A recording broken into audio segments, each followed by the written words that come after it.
and welcome to Latter-day Paint, where you watch me paint and I reflect on my faith and beliefs. My painting for this video is of a daylily flower, one that my dad grew himself. It's so pretty and the colors inspired me, and I wanted to try to capture it on canvas for him for his birthday. I'm not sure why I chose the canvas to be this black canvas. I hadn't expected it to be such a struggle for me. I thought it would make lighter colors pop, but it affected every single color to where I couldn't predict and manipulate it how I wanted at all. I was not having a good time, and I was really starting to contemplate throwing in the towel. No one would have to know of my failure. I could delete the recording and I could find another gift for my dad. What I found is that there is freedom in failure. I started over fresh, but now the pressure was off. This painting was now just for fun and finding out what I could do, because I had already decided that I didn't have to give it or show it to anyone.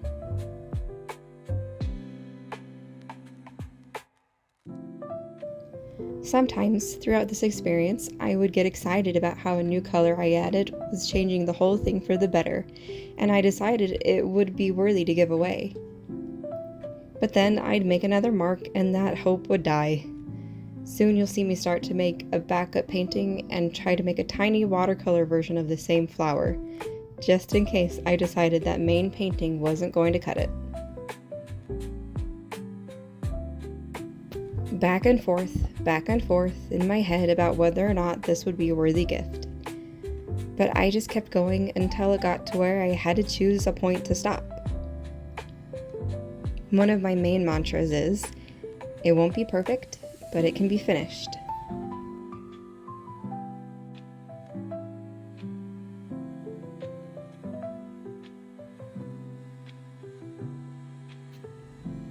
Gifts are tough. The more of yourself you put into them, the more vulnerable you make yourself. How well will the person receive it? But you see, I have another problem. I struggle to finish a painting or art project if it doesn't have a purpose, but it especially helps if I have a person in mind that I can share it with. Moreover, I know that my ability to paint, however still in need of much development, is a gift. If I don't use it, develop it, make effort to benefit others with it, how well have I received my gift? The Lord has given me talents, and this is my effort to share it with the world.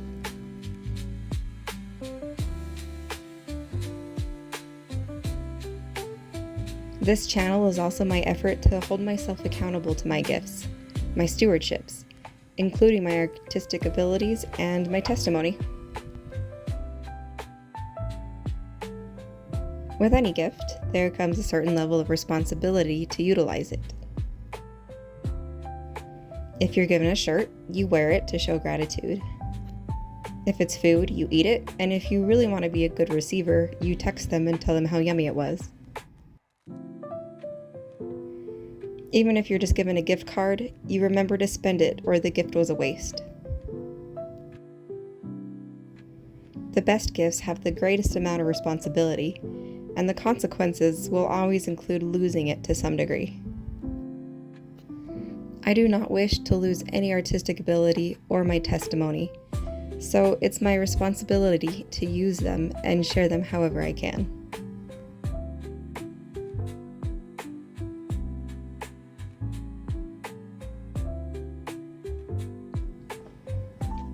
Am I taking this gift in the right direction? Much like the way my doubts would sway me back and forth while I was developing the painting, I have wondered if this channel would ever be something worthy of seeing the light of day. I could still, even now, delete everything and walk away, and only a small handful of my closest confidants would know I even tried. And you see, I've been told many times over and over not to do this. I'd hear, no one would care what you have to say. No one wants to see the process of you making your mediocre paintings. It would be embarrassing to have anyone you know see what you would consider your best. No one will receive your gift well. But it wasn't any of my friends or family that would tell me these things. These are the voices I hear when I'm in my darkest places. Whenever my confidence is shot, or I'm depressed about completely irrelevant things, these are the side notes of the adversary. I was being strongly discouraged to not have this channel completely out of context. For example, I'd be sad some plans didn't work out and I'd hear, "Of course this didn't work out, you're a loser, and also, you should never have a YouTube channel because that won't work out either." Or if I didn't like the way I looked, I'd hear, "You're just not as pretty as others, so you should never put yourself in the spotlight, especially on YouTube." Once I realized it was so important to the adversary that I don't do this, I figured I had to. It's actually kind of great how the simple ability to discern where the voices are coming from can show you which path you should be on. So here I am, rebelling against those voices that only exist to make me lost. And if it turns out this isn't the exact direction I needed to take with my gifts, I can try again. Or in a different way, just like with painting this beautiful flower. You have to start somewhere to get anywhere. And in this case, I ended up in a place where I was happy with 2 of my 3 attempts at this flower painting. And I had 2 paintings to give as a gift instead of 0. But even if I ended up hating all 3, there was value in trying. I gained experience and discovery. And if you think about it, isn't that exactly what Satan wants to discourage us from gaining?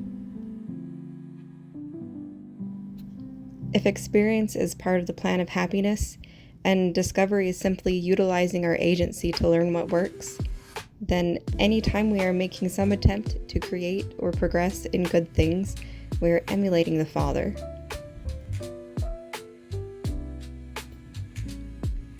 I hope you'll continue to join me on this journey of experience and discovery, and I'll continue to share my thoughts and testimony. I know that we're all in different places and stages of all our gifts, and while you may not agree with everything that I'm sharing on my videos, I appreciate the opportunity to be heard.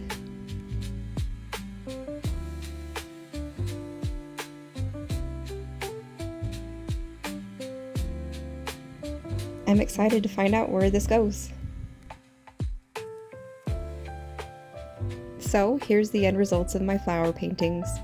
And the end result of my first video.